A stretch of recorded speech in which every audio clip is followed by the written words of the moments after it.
Good afternoon, C3. It's Mr. Mill. I'm back again with Chapter 2 of We're Not From Here by Jeff Rodkey. I wanted to mention again that Epic is now free due to so many students having to stay at home. So go to www.getepic.com, type in our classroom code ZPX7762, and you can thousands of, I can't say infinite amount, but all kinds of fantastic books, read things you're interested in, nonfiction, fiction, joke books, recipes, how-to things. And one person you might look up would be Jeff Rodkey. He does another series called The Tapper Twins. It's fantastic, and he has other books out there. Yesterday we read chapter 1, and we talked about some of the skills that we've been working on, such as visualizing, inferring, story elements. And then story elements would be the setting, characters, plot, conflict, and themes. In fact, using story elements is a really great way to summarize a book. So far in my mind, in chapter 1, we are on Mars. Humans have been forced to leave Earth. Seemed to me like a little bit suddenly due to some catastrophic war or climate change. We're not quite sure yet, but they are on Mars. So setting element, obviously very, very important in this story. The characters so far that we've met are Lon, who seems to be our protagonist, our main character. He's the one telling the story. It's coming from his point of view. His sister Isla, Mom, and then two of Lon's friends, Naya and Jens. So far, the plot, kind of and the problem, are that human beings had to leave Earth, and they are currently looking and trying to figure out which planet they are going to go try to live on now. So again, during our chapter 2, I'll be stopping and pausing to kind of do some visualizing, to do some inferring, and to talk about all those things that great readers do. If you have a little brother and sister, you could always turn and talk at those times and kind of think about all those questions we used to ask ourselves of what do we think's going on, what did we notice, do we have any wonderings, and really trying to make a reading situation an interactive back and forth between ourselves and the text. It's not just reading a series of words. It's putting all those things together in this complex skill that we call reading. Today is very much also when we meet some of the aliens, which really isn't true because they are native to those planets, the planet of Chum. So today is really going to be a fun visualizing exercise. So here we go. Chapter 2. The invitation. They're called the Zuri, Mom told me when she got back to our living room compartment late last night. They seem very peaceful and civilized, and we're grateful they're even talking to us. Do they really look like giant bugs? Isla asked. She didn't lift her head from her pillow or even look at us. But she did pause the Birdlies episode she was watching on her screen, which by Isla's standards meant she was incredibly interested. We talked a little bit about this yesterday. When we think about characters, the author is very much putting clues to who these people are and think about their character traits and their feelings and emotions and thoughts.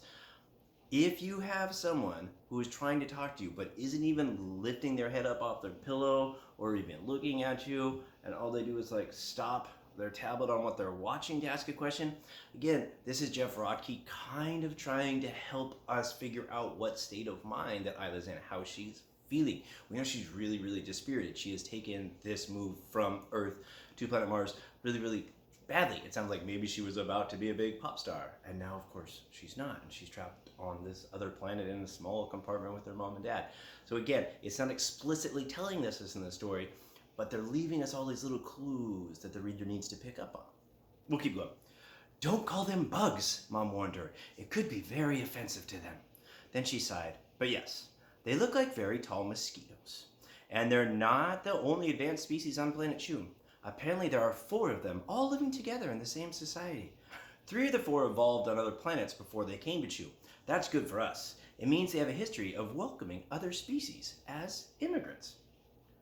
Do the other species look like giant bugs too? Or is that just the Zuri? Mom gave me an annoyed frown. Lon, seriously, don't call them bugs. Sorry, I said, but do they? Mom shrugged. We don't know yet. There's a lot we don't know. It's been hard to communicate. The lag time between here and Chum is huge, and we're still trying to get a handle on their language.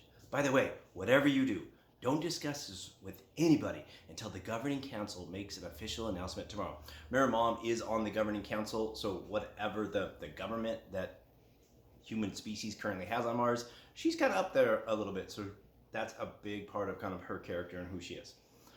Mom looked at me as she said that. Since Isla had never even left our compartment unless my parents insisted, the odds on my sister discussing anything with anybody was pretty slim. We talked to Dad about it? Well, yes, of course, but you probably won't see him. He's working late again tonight. Back on Earth, Dad had been a scientist. On Mars, he was part of a group in the nutrition department that was trying to create food substitutes. It was important work because everybody knew that sooner or later we'd run out of the rations we'd brought from Earth. And as far as I could tell from a couple of whispered conversations I'd overheard between Mom and Dad, that was happening far faster than a lot of people thought. Dad and the rest of his group had been working around the clock for weeks.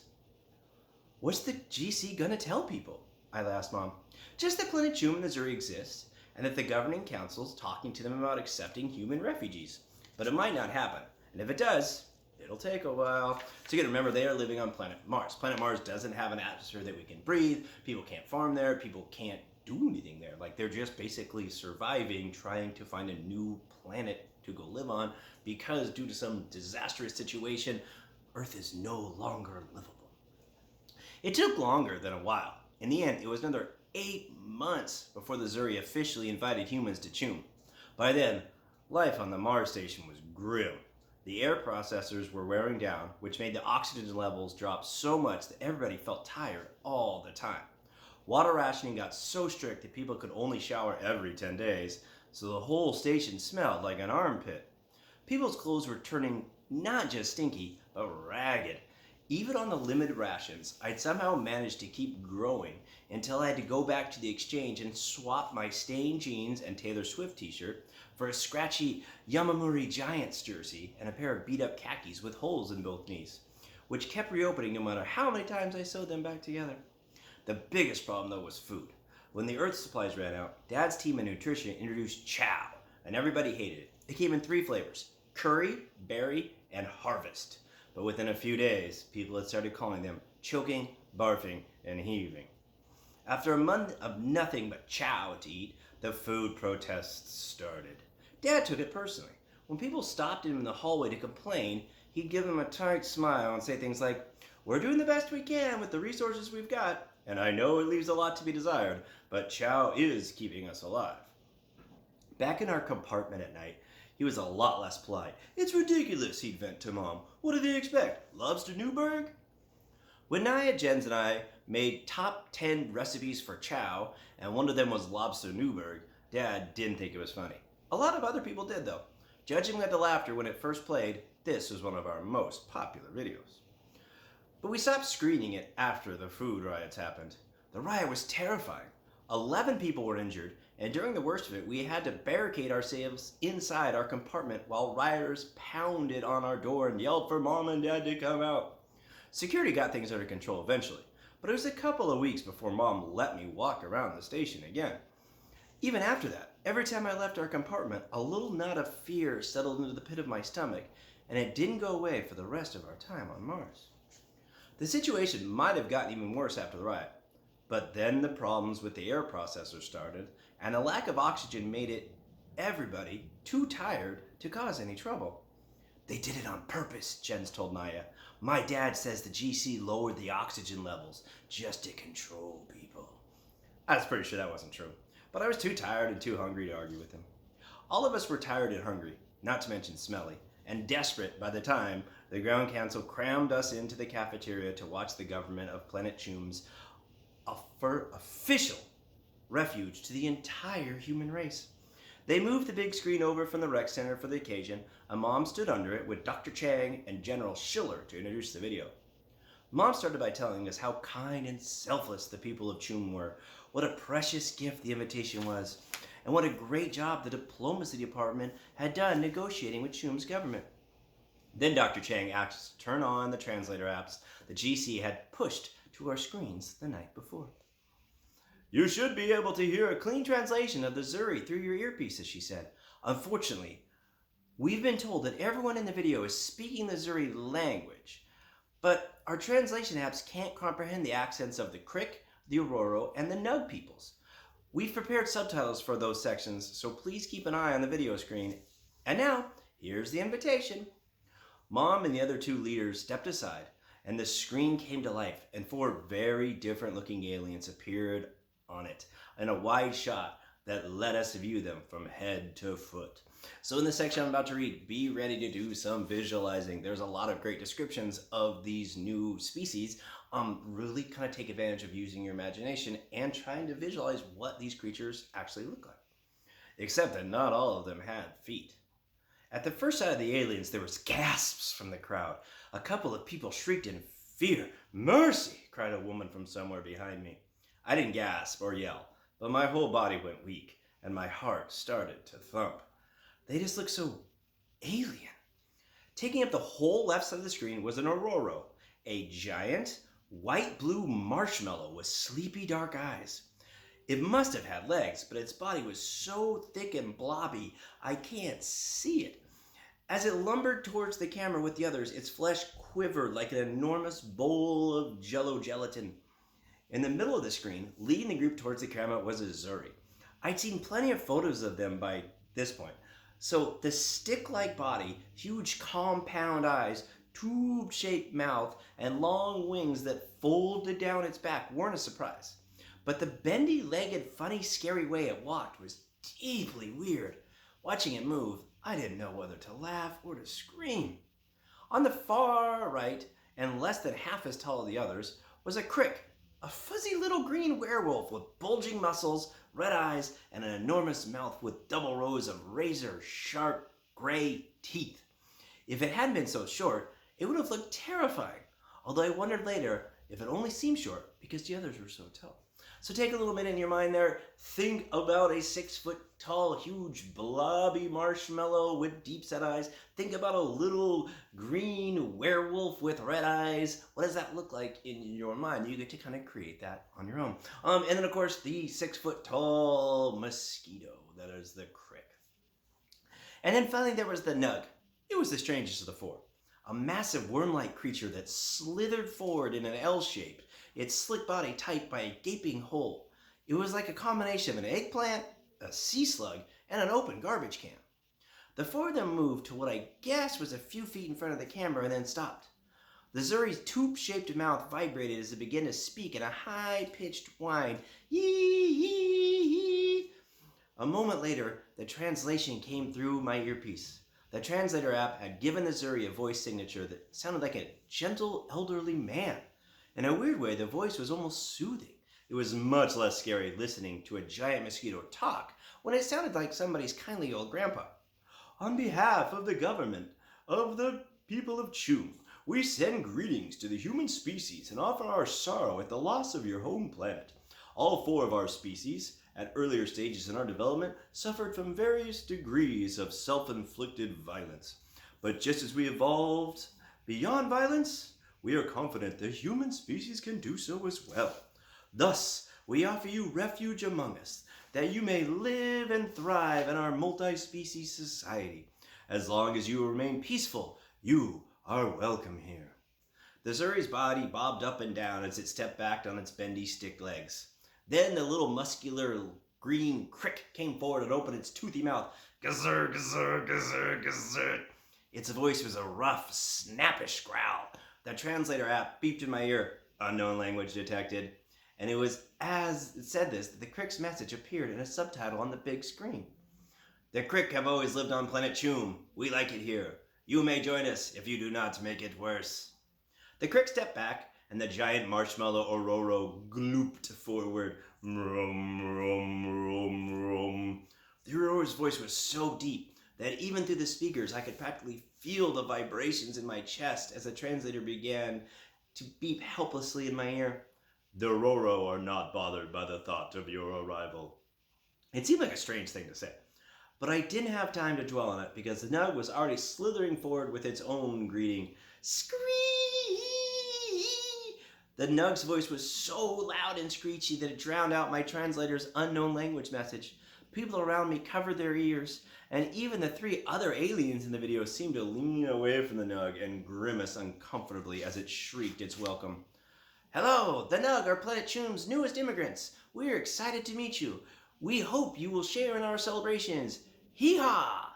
The Nug's final scree-scree was so loud that I felt like I'd been stabbed in the ears with a pair of forks. Fortunately, it stopped talking and slithered back again after that.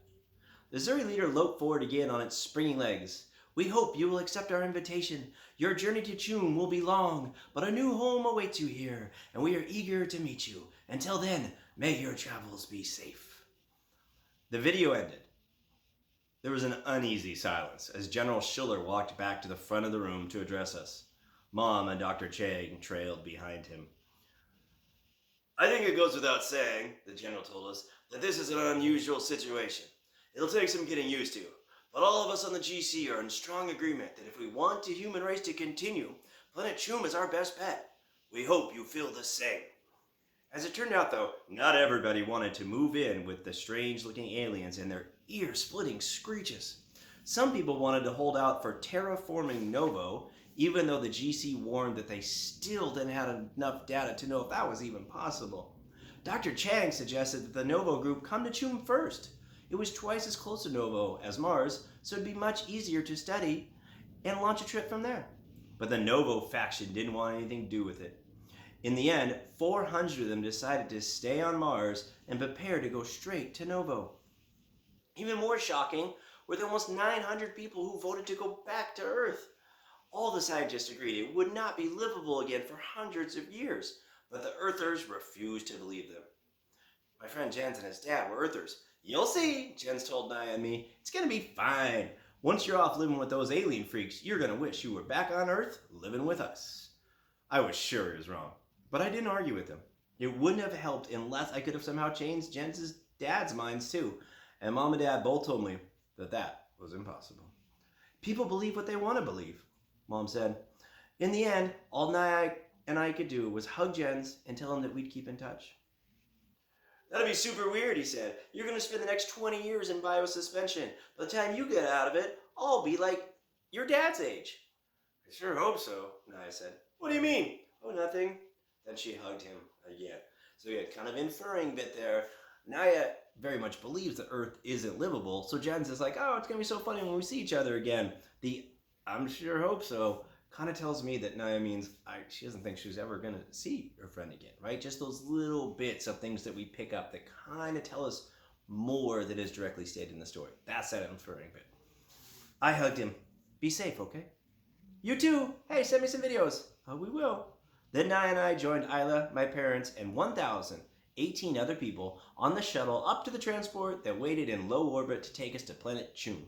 The living conditions on the transport were even worse than the Mars station. Nobody had their own compartment, and we all had to step into our biosuspension pods, which were in one giant room together. Fortunately, we were only in the transport for 2 days before we went into suspension and woke up the next morning, or 20 years later, depending on how you looked at it, in a solar system 60 trillion miles away, ready to start a new life on Chum. But there was a problem. During the 20 years we were asleep and on our way to Chum, the aliens had changed their minds about us. And that is the end of chapter 2. Again, I'm super excited to be delivering these books to you. I'm hoping this Sunday, and then we'll all be able to read them together. But until that time, I will keep reading a chapter at a time. It's about dinner time. I am in charge of dinner, so I'm going to go make some dinner. And due to your requests, I will now show you girlfriend Tyrone. Tyrone's eating his dinner too. It's the first time I've seen him all day. He's been mad at me. Alright, well, be well. Go do some sit-ups, some push-ups, and some squats, and then help out around the house, and I'll talk to you tomorrow.